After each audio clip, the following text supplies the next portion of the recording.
The Boruto manga never ceases to surprise us, and the changes seem to be more real than we had imagined. As we have been able to observe in Chapter 1 of Boruto Blue Vortex, after the expected time jump, some things have changed in Konoha due to the latest events. With Naruto in the dimension created by Kawaki, it was expected that the changes would be irrefutable until his return. Although this may not happen since apparently Naruto is dead. I know what you're thinking, but let's take a good look on this. We are led to believe this theory in the first instance, and nothing less with the most shocking news for the Naruto fandom. There's been a Hokage change. That's right, as you hear it, if you're a big fan of the series, you're aware that this power figure is probably one of the most prominent in the Shinobi world. In the absence of the 7th Hokage, a new boss has been appointed for Konoha, and some have been pleasantly surprised and others a bit confused, and even annoyed to see who it is. The manga shows us Shikamaru Nara as the 8th Hokage, a character with a great trajectory since the beginning of the series and who has always shown a predisposition to do the right thing to protect the village. Even during Naruto's performance as 7th Hokage, Shikamaru was his right hand, always present for him both as a colleague, strategist, and friend. But was this to be expected? Was it a logical decision for the plot? We know that the position of Hokage has always been filled by shinobis who were exceptional in combat. Hashirama or Minato Namikaze himself, and this is what leaves a little doubt about Shikamaru's role in this plot. Well then, let's go by parts. The first thing you need to know is that Shikamaru has always been a good leader. That is, although much of the time he showed a more lazy than active personality, he is a prodigal strategist.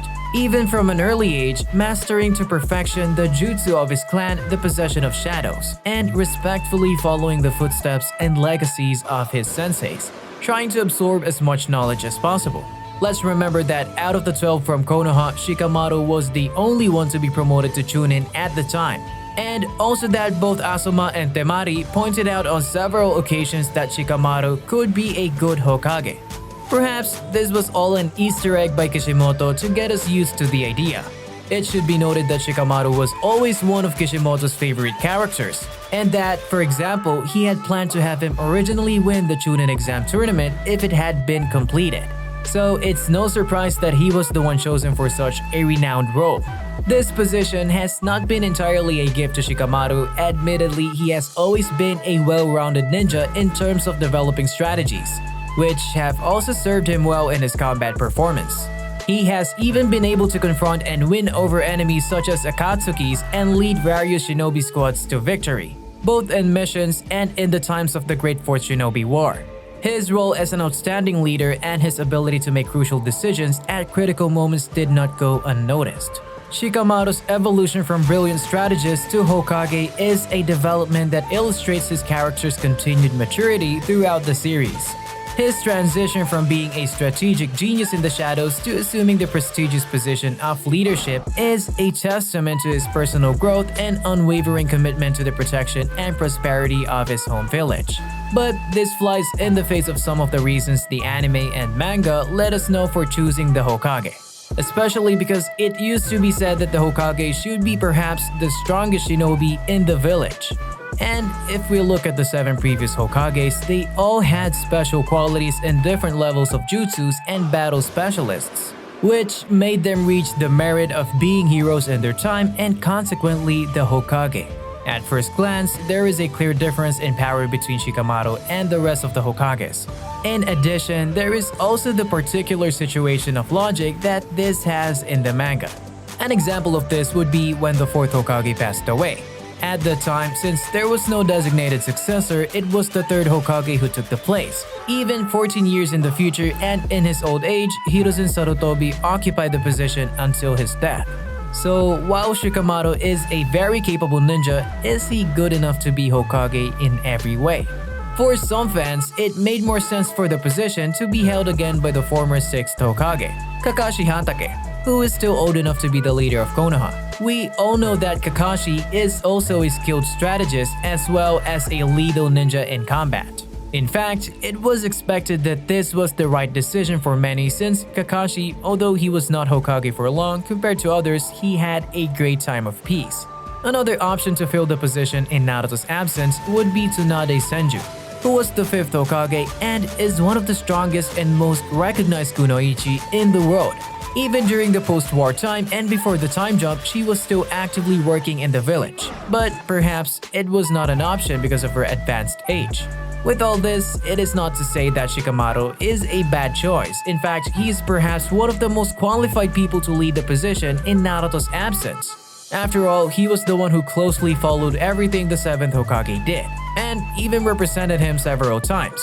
When Naruto was defeated by Jigen and sealed, Shikamaru was giving the orders in Konoha and no one questioned it.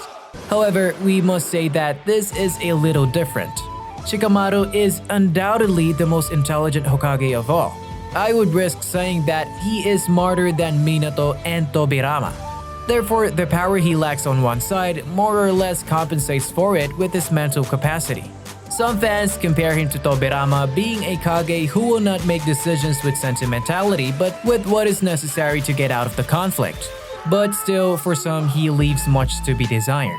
Because it is not the same, knowing the theory of everything a Hokage does than being yourself who develops it in practice. Maybe with teamwork, Shikamaru's strategies are infallible, but the moment he faces alone an enemy of Kage rank or higher to defend the village, what will happen? This idea is based on the fact that Shikamaru does not have the same resistance of other shinobi. In fact, according to his skills, if we have to classify him in a rank, he should be a high-ranked jonin, but not more.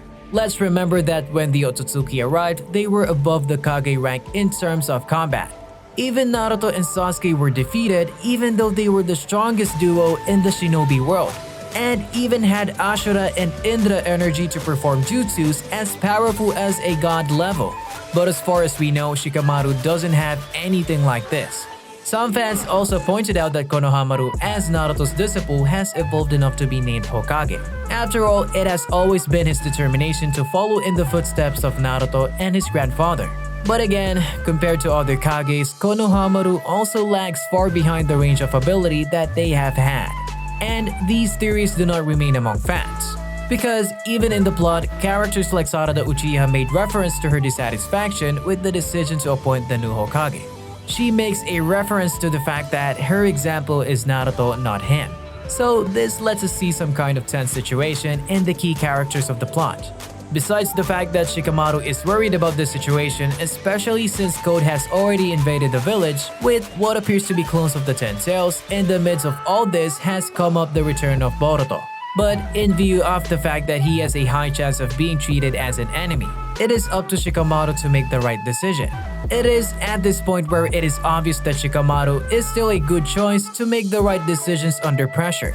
But this might not be worth enough with the enemies becoming more and more powerful.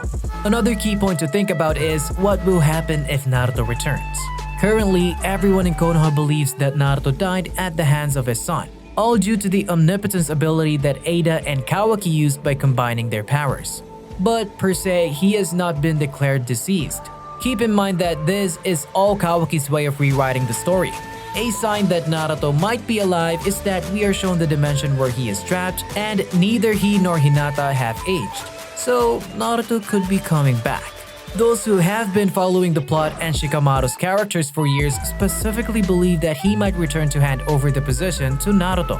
After all, he has never boasted of craving to lead as Hokage. However, we don't know what might happen. After all, we are not sure if this has truly been the end for the Uzumaki either. Do you think the Hokage of the Nara clan was the right choice? There is a lot to find out, but in the meantime, we can't miss out on any further developments of this manga. If you liked the video, don't forget to like and subscribe. Thanks for joining us here and see you in the next video.